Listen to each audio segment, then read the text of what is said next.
Yeah. What is this? Christmas music. Yeah. Hey, y'all, welcome to Cross Politic Midweek Fix. It's Christmas. It's Christmas okay? music? Yes, it's it is. Christmas. You hear the bells? Yep. If it's got bells in it, You can't It's Christmas music. jingle bells and call it Christmas You music. just said it. Jingle bells. It's Christmas. If you heard this in July, you'd be like, this is definitely Christmas music. make sure I don't know you about guys that. share the show now. Hit the share button now. Pastor Toby, Chuck Knox, I'm the Water Boy. And I got my Elmer Fudd hat on today because we got a sheriff It's true. coming on the house. show. In the house. Whoa. Elmer Fudd and Sheriff. Explain that, please. Be very, very quiet. You mean like this? Hunting weather.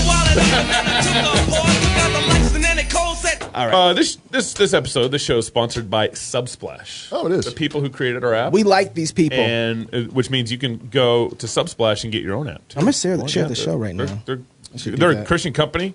The CEO's godly guy. I know him. Yeah. And so make sure you guys And download the app support if you those- haven't downloaded support those who our app. support us and download our app. The one other thing I want to get to real quick.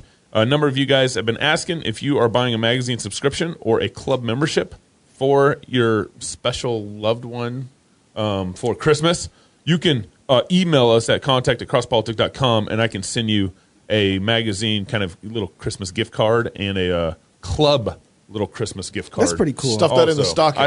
Stuff that in the stocking. Talk about loving your neighbor. That's the way to love your neighbor. It's true. And, of course, anyone who gets a subscription, a club – why can I not finish the sentence Membership? right now? A club membership of $25 You're nervous and because over. the sheriff's on the That's line. what it is. I'm watching. Everybody gets nervous I'm with a like, police officer behind them. Careful what you say, Make Gabe. sure I say this correctly.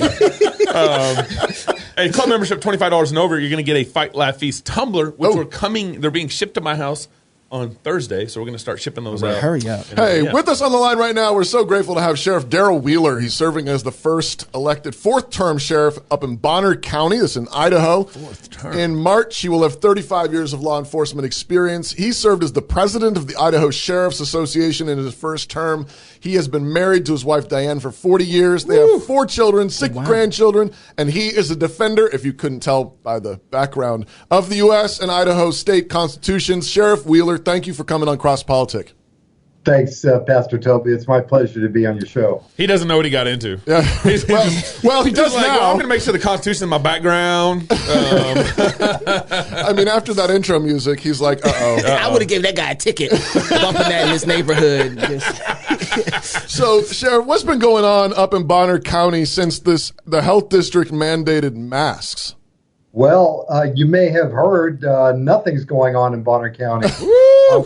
We're living free without tyranny from the health district up here. I came out publicly saying that our office does not have time to enforce a unlawful mandate that was passed by an unelected board, and we are just doing our job, centering on real crime, and at least the people here in Bonner County have the freedom to walk around without possibility of prosecution, and we still get the looks up here, but it's free up here, so we're very fortunate and very blessed. What do you mean unlawful mandate? Why is what the health district did unlawful?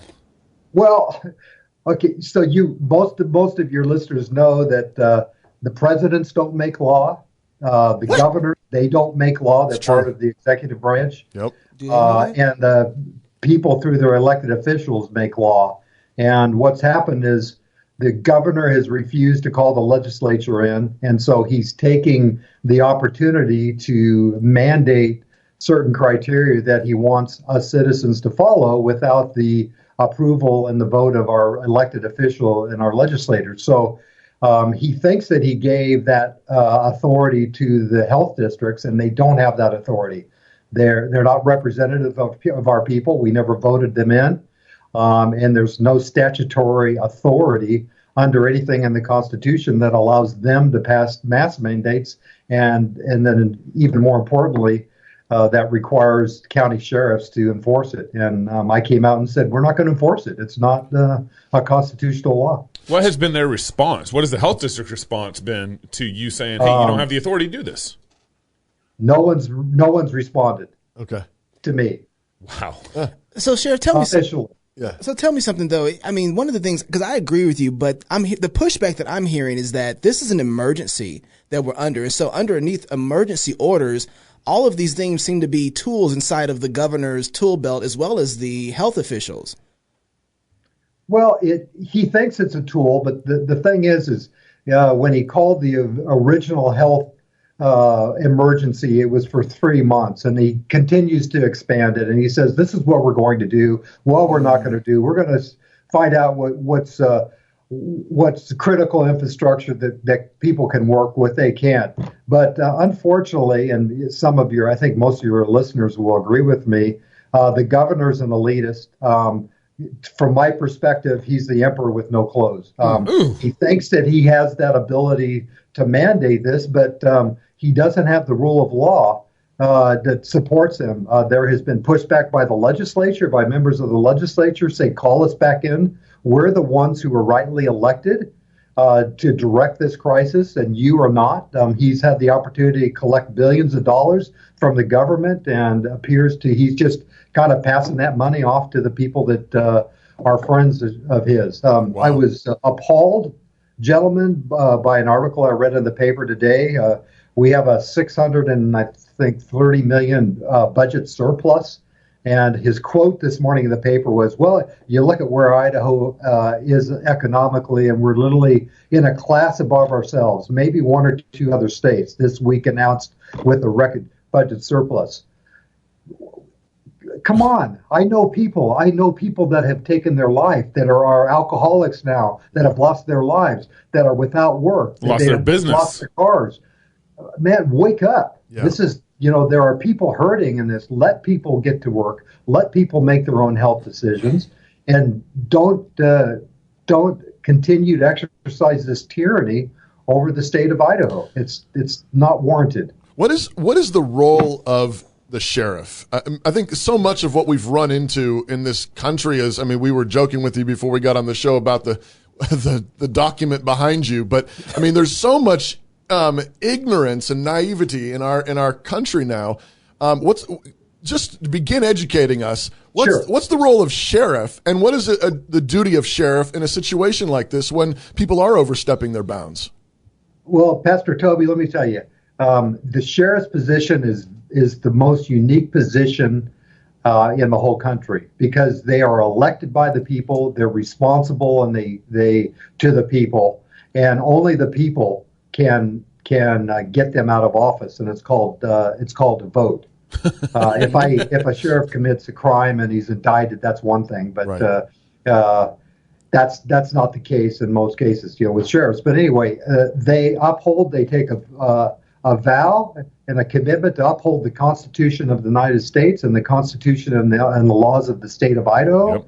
And that is our foundation. And we do not listen to presidents, to governors, to congressmen, to anybody. Nobody tells the sheriffs what to do. And they have that individual power to decide if it's constitutional or not. And I take that commitment and that pledge that I took very seriously. Yeah. And so when you've got unelected, in this case, members of a board that were not elected by the people to make these mandates, I'm telling you, it's unconstitutional, and I'm not going to enforce it. Yeah. So they're the chief law enforcement officer in the county, and they only answer to the people in the county. And so that's very, very, that's a lot of responsibility, and I take that responsibility very serious.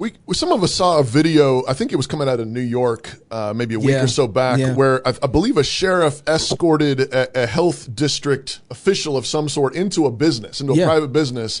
And the health district official was claiming that the business in New York was out of compliance. I don't know if it was mask mandates or seating or whatever. And the business owner said, get out. Basically, we will not comply. I'm not going to comply. Get out. So one question that occurred to us was, is there any relationship, any legal relationship at all between a sheriff and a health district? Do you have any obligations to the health district at all legally? I have obligations to the citizens, to every person that either visits here, that lives here, that works here, that I am in charge of public safety, and then I'm going to uphold their rights, their constitutional rights. So if somebody, I should say, I will not enforce this mandate that is not lawful. And there are some sheriffs that may interpret that mandate is lawful, and they may uphold it. And there are, unfortunately, probably chiefs of police, and you've seen that, Gabriel, where those mandates are, and those are political appointees. Unfortunately, those most chiefs of police, probably all of them, they work for the mayor and the city council, and it just takes the majority of the votes of the city council or the mayor for them to lose their job. So unfortunately, they're politically motivated. And for me, my conscience is directed by God, and I answer to Him. And if it's in violation of that, of what He tells me to do, I'm sorry, I'm not going to do it. I'd rather leave office. At what point does the sheriff, you're already kind of doing this a little bit, but step in front of the people and be between the government and the people? So, for example, I got arrested by our police chief. At what point should the sheriff step in and say, no, you're not going to arrest this man, and step between me and the police chief? Well, so it's really important that the elected sheriff communicate with their constituents and those that are visiting. I've got concerns about the vaccines that are coming out. I've got the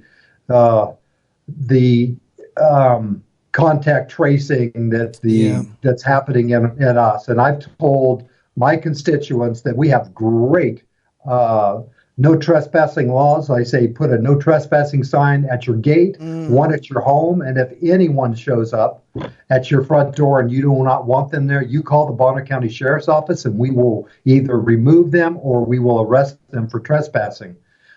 Your personal rights are supreme over anybody who wants to come and force you to do something that is in violation of that violates your conscience. Sheriff, it seems like we've kind of slowly over 150 years put ourselves in this position where we've continued to give our politicians more and more authority, or our government more and more tax dollars. We're cornered. I pay property tax. If I stop paying property taxes, then my house gets taken from me. But we've kind of leveraged ourselves in a number of different ways, citizens and all this. How do we kind of back out of where we're at? You've got to elect God-fearing, constitutional politicians that are going to run and follow the Constitution. We have seen this deteriorate over the last 100 years. And when you look at the original intent of our Constitution and the Bill of Rights, our Constitution was to protect state rights. And what we've done is we have given those rights to the federal government and to our elected officials in Congress, and we've just given up. And unfortunately, for one thing, we need to repeal the 17th Amendment because our state senators are now voted by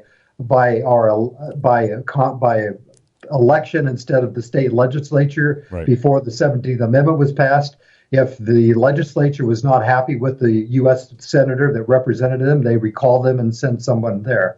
Yeah. Now you've got somebody who's in office. And we had a local congressman come here and make a speech, and he pretty much said, listen, we have 5 people in this country that are running Congress.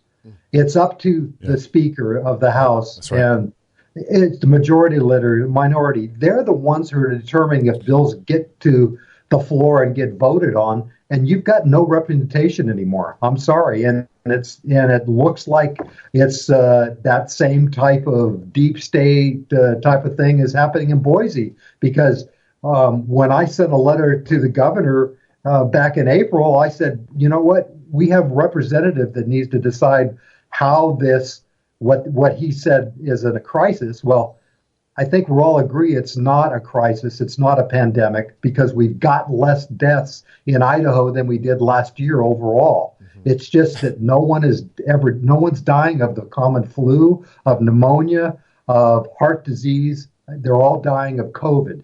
So That's what you've got to do. You've got to get hold of those that represent us and say, listen, I'm not going to vote for this stuff. I mean, all they do is vote money for the UN. They vote money for this program and that program. They're not representing us, and they're not looking to states' rights. They are the child, and the state is the parents, as was right.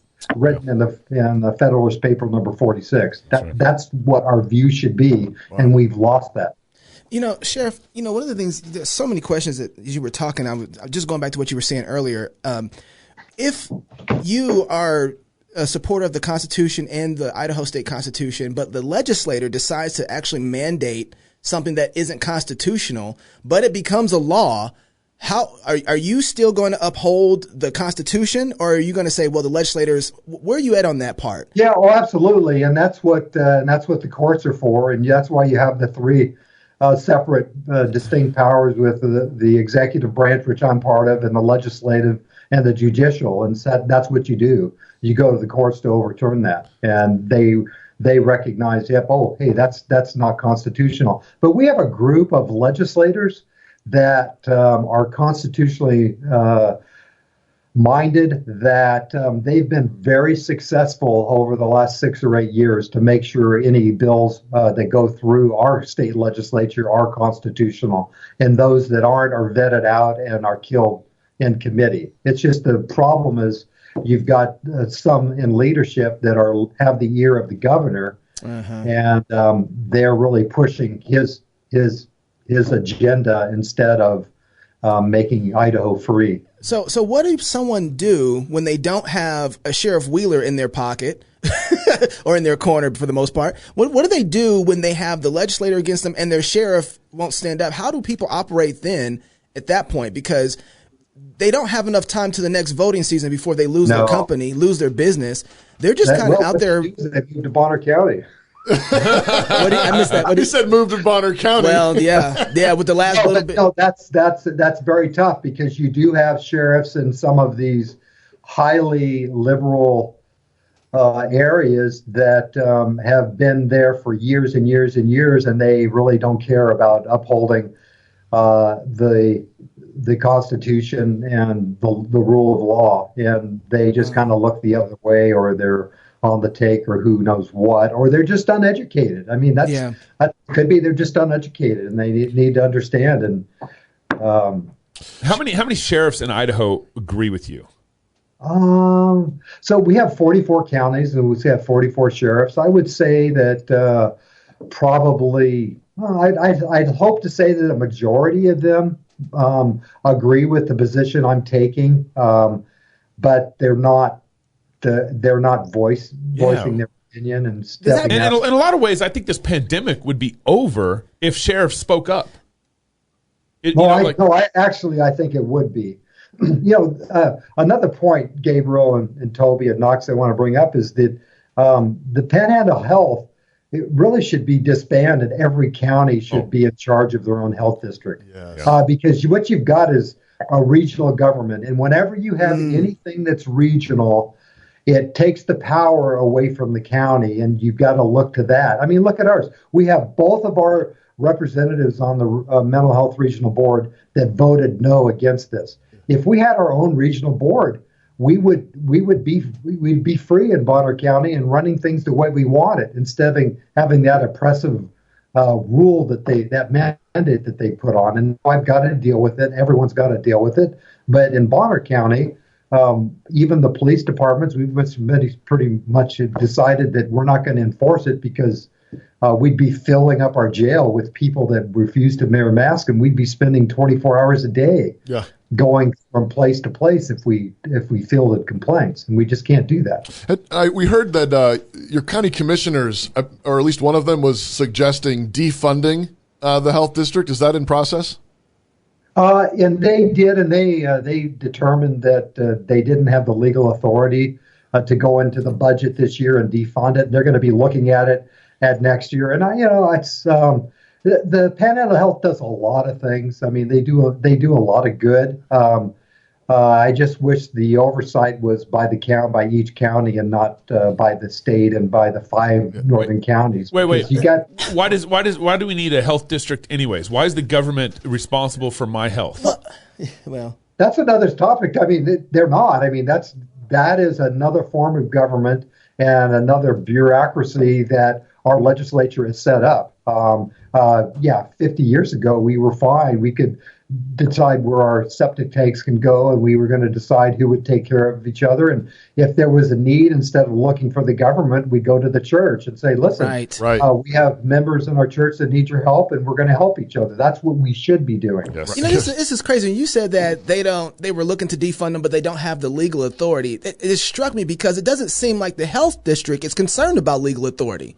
And so it's amazing that we actually decide to play by the rules, and we're getting hit because we're deciding to play by the rules. How is it? Is it possible for you to go there and maybe arrest them? Well, but this is the facade that was made up by the governor. So he created a health crisis, and he gives it to the Department of Health, and they're supposed to manage this health crisis. And so he says, okay, now all of the 5 individual health districts throughout the state will set the criteria and the mandates for their districts because they're all different. I mean, we've had 4 or 5 deaths here in Bonner County, and everyone they were elderly, they were severely ill by other illnesses and heart rates. The last 2 one was 84, the other one was 89. They were transferred from Kootenai Health without a COVID test, sent to a home here in Sandpoint. Once they were tested for COVID, they tested positive for COVID, and they were on their way out anyway. So we get to take the responsibility for 2 deaths of COVID deaths here in the county because of the procedure that was set up. And so the health districts thinks they have that authority because the governor and the Department of Health says they do. But my perspective is they don't, because they're not elected and they don't have legislative authority to do that. And my question is, show me your legislative authority, and they don't have it. Sheriff, any idea what we're looking at here in the new legislative term down in Boise? You mentioned some of the good constitutionalists we have in the House and Senate down there. What are you hearing, and what do you think we might be able to accomplish here in January and February? Oh, I do believe they're going to be busy this year. There's a lot of delegations in and around the state that the first bill they want to do is to redo the power of the governor to call the legislature. They want to give that back to them because right now only the governor can call the legislature back into session to deal with problems. And then that's the probably the main thing they're going to do. And they've got to control the spending, because of this CARES Act money, billions of dollars that the state of Idaho does. What the governor has said, we don't have the legislature in session to determine where these monies are going to go. So I'm going to do it. Wow. And so he has directed those monies to programs that he feels that are important to him. And obviously, he's not looking out for us because our suicide rates have gone up, our alcoholism, our arrest, our domestic violence. I mean, all these things have just skyrocketed over the last 9 or 10 months, and he hasn't addressed that. And what I said is let the people that are healthy go to work and let those who are sick stay home and recover. Right. And unfortunately, he's sending the healthy people to mask up and stay at home, which is opposite of common sense. Yeah, Sheriff, going back to what you said earlier, I'm still I'm a little bit behind y'all, so forgive me. I'm still processing everything you're saying. But when Gabe asked you about the sheriffs that agree with you on this and stand with you, you said probably the majority. And yet the most vocal person that I've seen here in Idaho really has been you. I guess my question, and I know that they might not want to actually enforce some of the laws that might be coming in from a health district or from a city council or something like that, but not speaking about this seems almost as dangerous and being silent about this, because it looks like that the people don't have a defender. And so if they don't say something like what you're saying, listen, we're not going to enforce it, that gives some pushback for people's constitutional right versus being silent about it and saying we might be able to run over it, or at least put people into fear to not having or functioning in their constitutional right. When a sheriff stands up and says we're not going to enforce it, people get to walk in their freedom. Yep. When a sheriff doesn't say anything, then people can be under the fear of the authority what might happen. Of what might happen. Right. So it's not, I'm wondering for you, are you a little surprised and maybe want to put some pressure on the guys that are not saying anything? Well, yeah, Knox, I am surprised. I thought when I originally came out with my letter to the governor in April and said, hey, listen, let's get back to the Constitution and let's lift this tyranny. And especially, we have a First Amendment and we have a right to gather as Christians and worship. And you have suspended that right. And I directed him to Governor Abbott in Texas. I said, he just signed an executive order lifting that restriction. Why don't you do the same thing? And I was surprised. I am surprised and was surprised that I didn't hear back from other sheriffs. Honestly, I can tell you, I have 44 colleagues. Not one of them called me and said, hey, I stand with you and I believe you. I don't know. They did.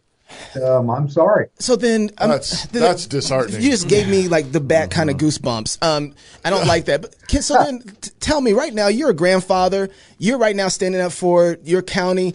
Is there anybody in succession to you that is being trained in this way so that we can have a brighter future than what we currently have right now? Because well, I just got elected to the 4th term, and Lord willing, I'm going to vote. I'm going to run another term. So if God wants me here, I'll be here for another 8 years. If Amen. not, I'll be doing something else. But I think every county would like somebody who's going to stand up for their rights. Yes. And hopefully, before I get ready to leave office, somebody will rise up in the ranks and somebody will have the same commitments as I do. But and also I got to tell you, and hopefully you all agree with me. As Christians, we got to believe that God is sovereign and in His providence. This is all happening for a reason. Yep. And I tell you, I have no fear. I went to our Republican Central Committee last month and said, listen, things are crazy. We have an election, a national election. Put your trust in Jesus Christ. Don't look at what's going on around here. Amen. I mean, God is in control, and I feel real at peace about what's going on. I'm not concerned about provocateurs coming into Idaho and then into Bonner County causing problems. I feel really things are safe here and things are safe in our region, so I'm not really concerned. But let's get on and let's think about really what's important in life. Man, you're encouraging us. That's great. But my last question is, so for our listeners, for our audience, how would you encourage them to encourage their sheriffs? Yeah. Like what's the most encouraging thing for you to hear? And how can Christians support their sheriff, even if their sheriff's not even maybe doing as much as they wish they would do? How can we encourage them in a better, healthier direction? I would encourage your listeners to write letters to the sheriff, send emails, phone his office, his or her office, and say, listen, you have a great responsibility. I'm praying for you, and I encourage you to stand up and have courage and do the right thing and uphold the Constitution. And that's really what I think sheriffs. I mean, I'm encouraged with all of the emails and the Facebook comments and the letters. I mean, I have some of the letters, unfortunately, when I wrote the governor, were death threats, and they hope that myself and my whole family get COVID and I die. And I had a doctor at the medical center said he wouldn't even treat me or my family. So what? Anyway, would you first respond to his little car wreck? Oh, absolutely. Yes, I'm committed to responding into public safety, and I would do anything for him and his family or anybody. Amen. I don't put on my political hat and ask if they're not a Republican or conservative or a Christian or not. It doesn't matter. We serve every citizen and every visitor. Praise God. Yeah. Praise God. Thank you very much, Sheriff. Yeah, thanks for Sheriff Wheeler, thank you so much, man. Keep us informed of what's going on over there. We're going to try and watch, too, and we're going to be praying for you. Be praying for Sheriff Wheeler and pray for your own sheriff if you can. Yeah.